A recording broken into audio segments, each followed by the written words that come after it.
मरवा, जो कि एक खूबसूरत और जवान लड़की थी, रात के समय में अपने घर से निकली और देखते ही देखते वो हिमालय के पहाड़ के किनारे पहुंच गई। अचानक मरवा अब पहाड़ की पत्थरीली टीलों पर चढ़ने लगी।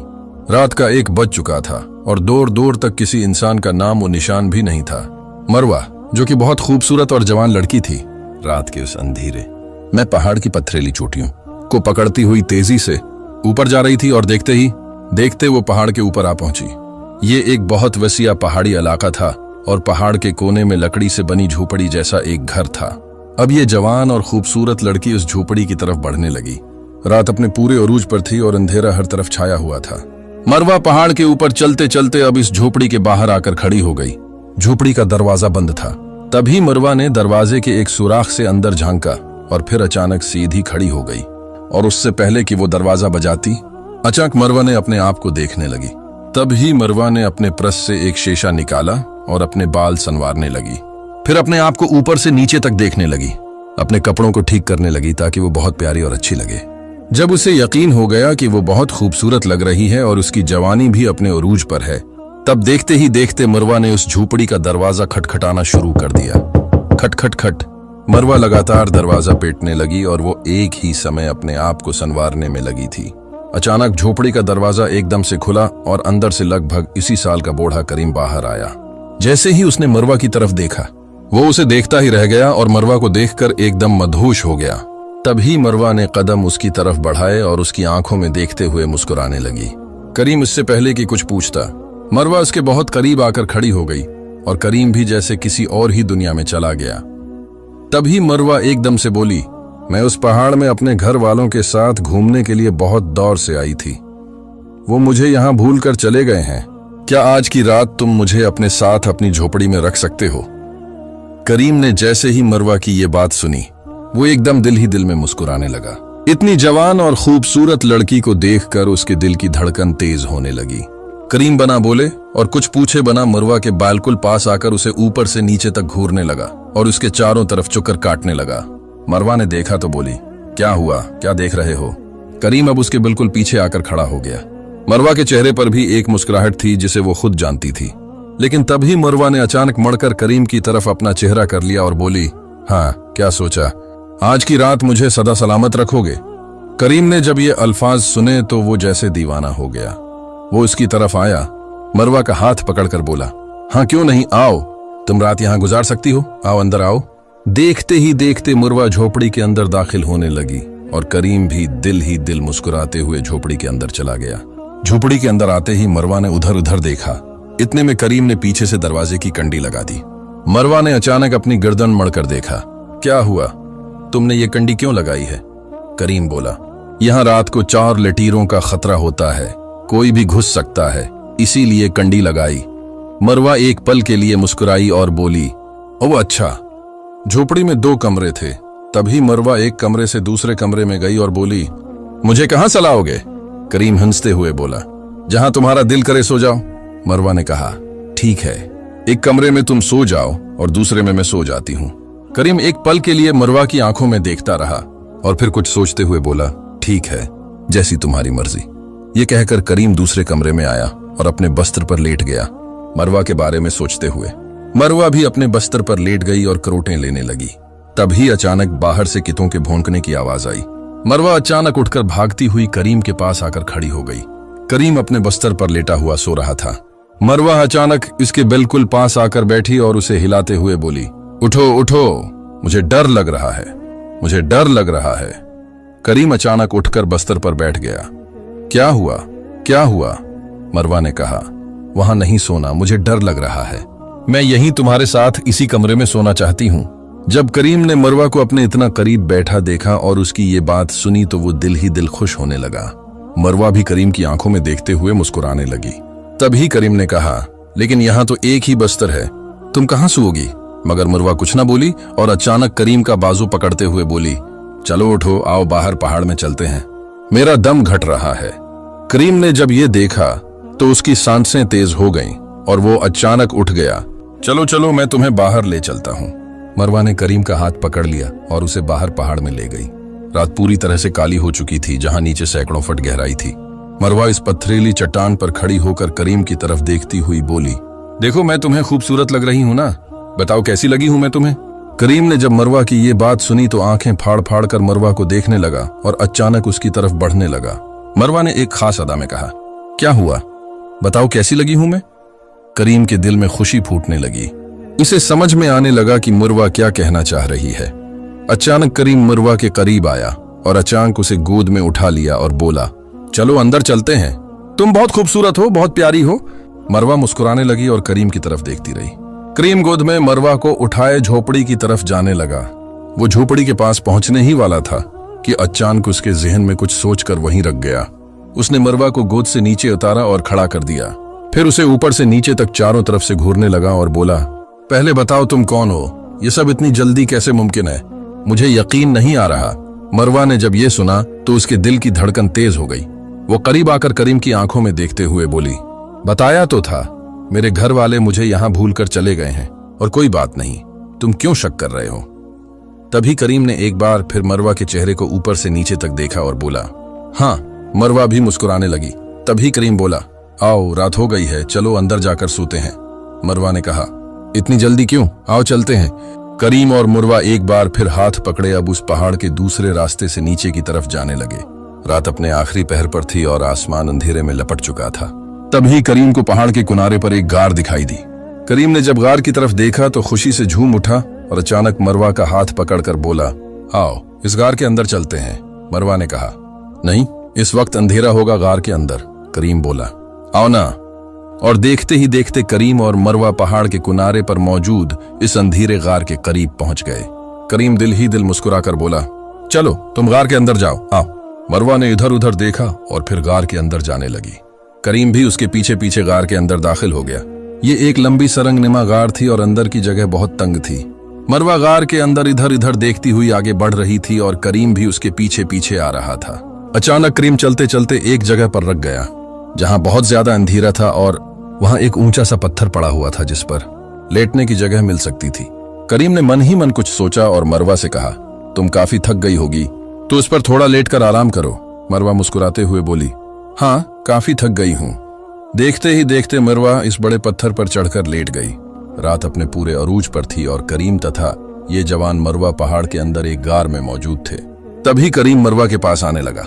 मरवा समझ गई थी कि करीम अब उसे पसंद करने लगा है। तभी करीम मरवा के बहुत करीब आ गया। मरवा फौरन खड़ी हुई और बोली, चलो आओ झोपड़ी चलते हैं, ये जगह बिल्कुल ठीक नहीं है, बहुत खतरनाक लग रही है। करीम ने कहा, अच्छा इतनी जल्दी, चलो फिर। अब करीम और मरवा इस गार से निकलकर बाहर आ गए और पहाड़ पर चढ़कर झोपड़ी की तरफ जाने लगे। रात अपने पूरे आलम पर थी और पहाड़ अंधेरे में लपटा हुआ था। करीम और मरवा अब झोपड़ी के दरवाजे पर पहुंचे। जैसे ही मरवा झोपड़ी के दरवाजे के करीब आई, वो अचानक रुक गई। करीम पीछे से आया और मरवा के बिल्कुल पीछे खड़ा हो गया। तभी मरवा एकदम अपने कपड़े झाड़ने लगी। अरे मेरे कपड़ों में कुछ चला गया है, मेरे कपड़ों में कुछ चला गया है। करीम ने कहा, क्या हुआ, क्या हुआ? मरवा ने जोर से अपने हाथ से कहा, मेरे कपड़ों में बहुत कीचड़ लग गया है। क्या हुआ करीम? करीम मरवा के करीब आकर उसके कपड़े झाड़ने लगा। मरवा दिल ही दिल मुस्कुराने लगी और बोली, तुम एक मिनट यहीं रखो, मैं अंदर जाकर कपड़े झाड़ लेती हूँ। करीम मरवा को देखता रहा और देखते ही देखते मरवा झोपड़ी के अंदर चली गई और उसने कंडी लगा ली। अब मरवा ने अचानक झोपड़ी में चारों तरफ देखना शुरू कर दिया और वो इधर उधर चीजों को देखने लगी। कुछ देर बाद वो झोपड़ी से बाहर आई, मुस्कुराती हुई, और आकर करीम के पास खड़ी हो गई। करीम ने कहा, हाँ क्या निकला? मरवा मुस्कुराते हुए बोली, कुछ नहीं था, ये कपड़े ही मुझे तंग कर रहे थे। अगर तुम्हारे पास कोई लड़की का शॉर्ट है तो वो मुझे दे दो, मैं पहन लेती हूँ। करीम ने जब ये सुना तो उसके दिमाग में जैसे झटका सा लगा। वो मरवा को देखने लगा और बोला, मेरे पास लड़की का सूट कहां से आएगा? कौन हो तुम? मेरे पास कहां से आई? मरवा ने मुस्कुराते हुए कहा, मैंने तो वैसे ही कहा था, ये कपड़े मुझे तंग कर रहे थे, शायद किसी का पुराना सूट पड़ा होगा। करीम उसके करीब आया और बोला, अच्छा रख देखता हूं। करीम झोपड़ी के एक कोने में गया और अलमारी से लड़कियों का एक लाल रंग का जोड़ा निकाला और मरवा के हाथ में पकड़ा दिया। मरवा ने वो सूट देखा तो उसकी धड़कन तेज हो गई। करीम मुस्कुराते हुए बोला, लो, पुरानी चीजें लोग अपनी दे जाते हैं, शायद किसी ने ये सूट दे दिया होगा, मैं फिर उसे बीच कर अपना खाने पीने का सामान ले आता हूं। मरवा बोली, आवा अच्छा ठीक है, मैं उसे पहन कर आती हूं। मरवा ने वो लाल रंग का सूट लिया और दूसरे कमरे में जाकर कपड़े बदलने लगी। करीम ने जल्दी से अलमारी बंद की, बैठ गया और सोचने लगा। दिल ही दिल में वो कहने लगा, मरवा तो बहुत खूबसूरत और प्यारी है, मैंने उसे सूट दे दिया, क्या सही क्या, कुछ होना तो चाहिए। तभी मरवा वो लाल सूट पहनकर करीम के पास आई और बिल्कुल उसके करीब खड़ी हो गई। करीम ने जब मरवा को देखा तो वो उसे देखता ही रह गया। मरवा बहुत खूबसूरत दिखाई दे रही थी। मरवा भी करीम की आंखों में देखते हुए बोली, वाह, बहुत प्यारा सूट है। करीम के चेहरे पर एक मुस्कान आ गई और वो मरवा के करीब आकर बोला, इसमें तो तुम बिल्कुल चांद की तरह दिखाई दे रही हो, तुम बहुत खूबसूरत हो। मरवा ये सुनकर हल्की सी मुस्कान के साथ बोली, अच्छा, तुम भी बहुत अच्छे हो। जब करीम ने ये सुना तो वो खुश हो गया और बोला, चलो आओ अब सो जाएं, रात काफी हो गई है। मरवा बोली, लेकिन मुझे बहुत भूख लग रही है, कुछ खाने को मिलेगा? करीम मरवा की आंखों में देखते हुए फौरन उठ खड़ा हुआ और तेजी से झोपड़ी के कोने की तरफ भागा। वहां रखी एक टोकरी से उसने एक रोटी उठाई और मरवा के हाथ में थमा दी। मरवा ने रोटी पकड़ी और करीम को देखते हुए जल्दी जल्दी खाने लगी। करीम मरवा को हैरानी से देख रहा था। तभी मरवा ने कहा, क्या हुआ, ऐसे क्यों देख रहे हो? करीम बोला, तुम बहुत प्यारी लग रही हो और अब इंतजार नहीं होता। मरवा बोली, क्या कभी किसी लड़की को नहीं देखा? करीम जो मरवा को देख रहा था अचानक पीछे हट गया और अपनी आवाज को दबाते हुए बोला, कहां से लड़की आएगी, मैं यहां अकेला हूं। मरवा ने कमरे में उधर उधर देखा और बोली, ओ अच्छा, तुम भी ठीक कह रहे हो। तभी मरवा की नजर कमरे के कोने में पड़े लड़कियों के जूतों पर पड़ी। वो उठकर वहां गई और एक जूता हाथ में उठाकर हैरानी से बोली, यहां ये क्या कर रहा है? करीम थोड़ा घबरा गया, फिर मरवा के करीब आया और बोला, मैंने कहा था ना, लोग अपनी पुरानी चीजें दे जाते हैं। मरवा ने कहा, अच्छा अच्छा। मरवा ने वो जूता वहीं रख दिया और दूसरे कमरे में चली गई। करीम भी उसके पीछे पीछे दूसरे कमरे में गया और उसके पीछे खड़ा हो गया। तभी मरवा ने कुछ कहना शुरू किया ही था कि करीम अचानक उसके बहुत करीब आ गया। उसकी आंखों में देखते हुए बोला, अब वक्त बर्बाद मत करो, चलो रात हो गई है, आ जाओ। अचानक मरवा मुस्कुराने लगी और उसने हल्के से अपना चेहरा करीम के करीब कर दिया। फिर बोली, अच्छा ठीक है, बस एक चीज ये बता दो, तुम्हारी उम्र कितनी होगी? करीम बोला, यही होगी, कोई उसी साल के आसपास। मरवा ने करीम के बाजुओं को अपने हाथों से दबाते हुए कहा, नहीं, तुम इसी साल के नहीं लगते, देखने में तो नहीं। करीम ने जब ये सुना तो एक पल के लिए सहम गया। तभी मरवा उसकी आंखों में देखते हुए मुस्कुराई, क्या हुआ, मैं तो बस मजाक कर रही थी। ये सुनकर करीम भी मुस्कुरा दिया।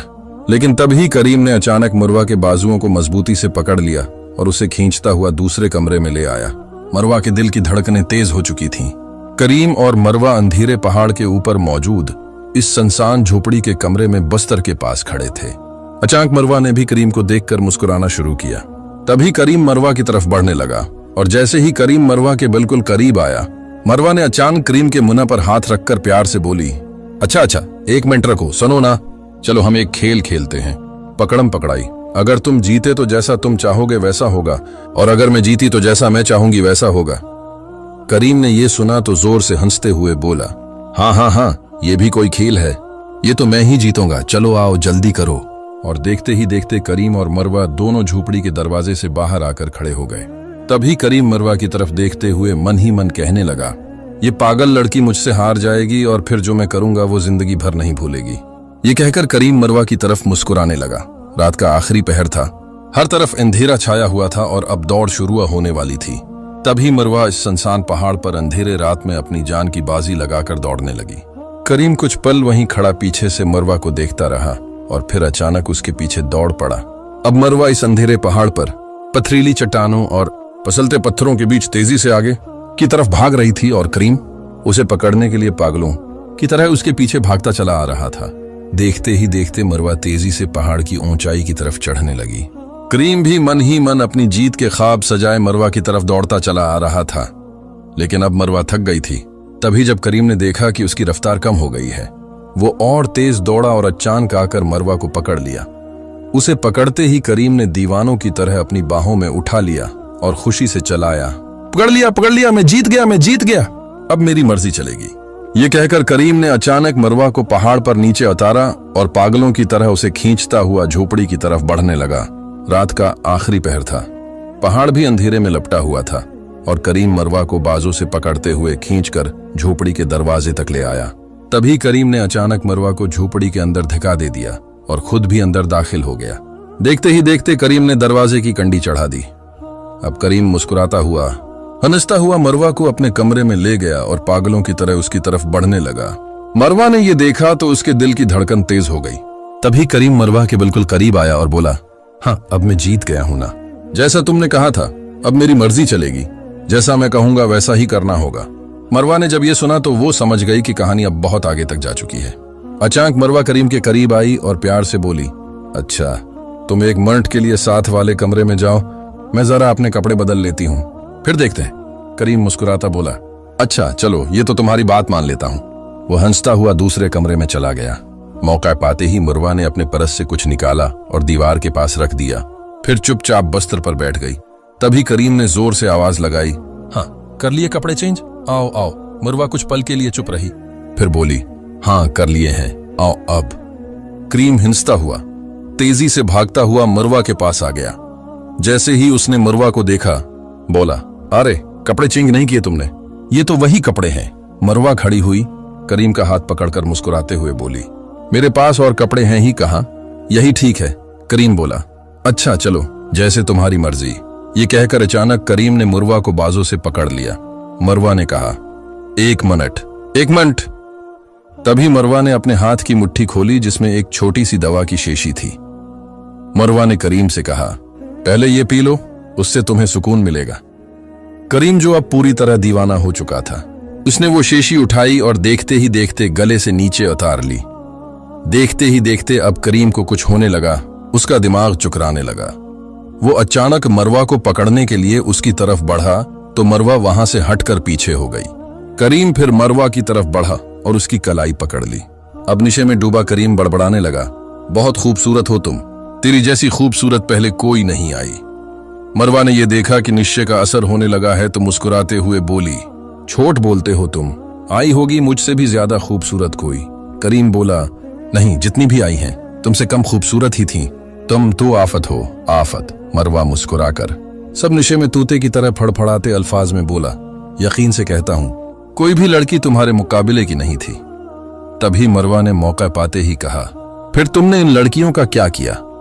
करीम, जो मरवा का दीवाना हो चुका था और इस पर इस दीवीसी खास दवा का निश्चा सवार था, छूमता हुआ बोलने लगा, वही क्या, हाँ हाँ हाँ। करीम हंसते हुए एक एक कर सच मरवा को बताने लगा कि कैसे वही मासूम और मासूम सी लड़कियां जो अपनी अपनी मजबूरियों का हल ढूंढने के लिए उसके पास आती रहीं, वो उन्हें कैसे अपना निशाना बनाकर बाद में उन्हीं देशों में सप्लाई करता रहा। करीम ने अपने सारे राज फाश कर दिए थे और अचानक मरवा की तरफ बढ़ने लगा। मरवा का अभी एक और काम बाकी था। उसने हंसते हुए करीम को देखा और फिर बोली, तुम तो एक बढ़िया हो जो कि एक अच्छा इंसान होता है, फिर तुम ये सब क्यों करते हो? करीम जोर जोर से हंसा। दवा का निशा उसके दिमाग पर छाया हुआ था और वो बोला, मैं बढ़िया हूं, मैंने तो सिर्फ बढ़िया का भैंस इसलिए बदला हुआ है ताकि मैं अपना काम आसानी से कर सकूं और तुम जैसी खूबसूरत लड़कियों को निशाना बनाकर दूसरे देशों में सप्लाई कर सकूं। ये कहते ही उसने अचानक मरवा को बाहों से पकड़ते हुए कहा, अब तुम्हारी बारी है। तभी मरवा ने एक जोरदार थप्पड़ उसके मुंह पर मारा और वो चुकराता हुआ जागरा। वो फिर उठा और भागते हुए मरवा को पकड़ने लगा। मरवा ने एक और थप्पड़ उस भैंसधारी शख्सियत के मुंह पर दे मारा और वो चुकराते हुए वहीं पीछे गिर पड़ा। तब मरवा ने अपने कपड़ों के साथ लगे छपे हुए बटन दबाए। देखते ही देखते कमांडो टीम वहां पहुंच गई और उन्होंने उस भैंसधारी शख्सियत करीम को वहीं जमीन पर दबोच लिया। अचरज में करीम, भैंसधारी का भैंस बनाए शख्सियत चलाया, ये मुझे बूरे को नहीं पता क्या क्या कह रही है। करीम जमीन पर गिर गया। उसके हाथ और पांव कमांडो टीम ने फौरन बांध दिए। मरवा ने एक लम्हे के लिए सांस लिया। दिल की धड़कन तेज थी मगर अब खौफ के साथ साथ सुकून भी महसूस हो रहा था। वो जानती थी कि अब सब महफूज हैं। कमांडो टीम के एक अफसर ने कहा, बेटी, तुमने बहादुरी दिखाई। मरवा ने सिर हिलाते हुए जवाब दिया, ये सब इन लड़कियों के लिए था जिनके लिए मैं खुद कभी कुछ न कर सकी। उसकी आवाज में पख्तगी और हिम्मत दोनों झलक रहे थे। चंद लम्हों में इलाके की पुलिस और इमदादी टीम पहुंच गई। मरवा ने झोपड़ी में कदम रखा जहां कई लड़कियां खौफजदा और थक चुकी थीं। वो एक एक करके उनसे बात करती, उनके हाथ पकड़ती और उनको हिम्मत देती। लड़कियां एक दूसरे की आंखों में सुकून तलाश कर रही थीं। इमदादी कारकुनों ने फौरी तिबी और नफ्सियाती मदद फराहम की। कुछ दिनों बाद जब तफसीली तफ्तीश मुकम्मल हुई तो मालूम हुआ कि करीम एक तवील उर्से से भैंस बदलकर लड़कियों को फ्रेब देता रहा और इन्हें गैर कानूनी तरीके से दूसरे मकामात पर भेजता रहा। उसकी हकीकत सामने आते ही पुलिस और अदालत ने फौरी कार्रवाई शुरू कर दी। मरवा ने इंसाफ की जरूरत पर जोर दिया, इंतकाम नहीं लिया। अदालत में करीम ने अपनी हरकतों का एतराफ किया और अपनी पूरी साजिश बेनकाब हो गई। अदालत ने सख्त सजाएं सुनाए और करीम के नेटवर्क को खत्म कर दिया गया। ये फैसला समाज के लिए एक पैगाम था, कोई जुर्म छिपकर कामयाब नहीं होता। मरवा ने अदालत के बाद भी लड़कियों की मदद जारी रखी। वो मकामी NGOs के साथ मिलकर रहनुमाई प्रोग्राम शुरू करती रही। लड़कियों को तालीम, हनर और रोजगार के मौके फराहम किए गए। हर हफ्ते वो वहां जाकर लड़कियों के साथ वक्त गुजारती, उनको कहानियां सुनाती और उन्हें हिम्मत देती। कुछ लड़कियों ने छोटे कारोबार शुरू किए, कुछ ने तालीम मुकम्मल की और सब ने अपनी जिंदगी की शुरुआत दोबारा की। गांव के लोग भी बदल गए।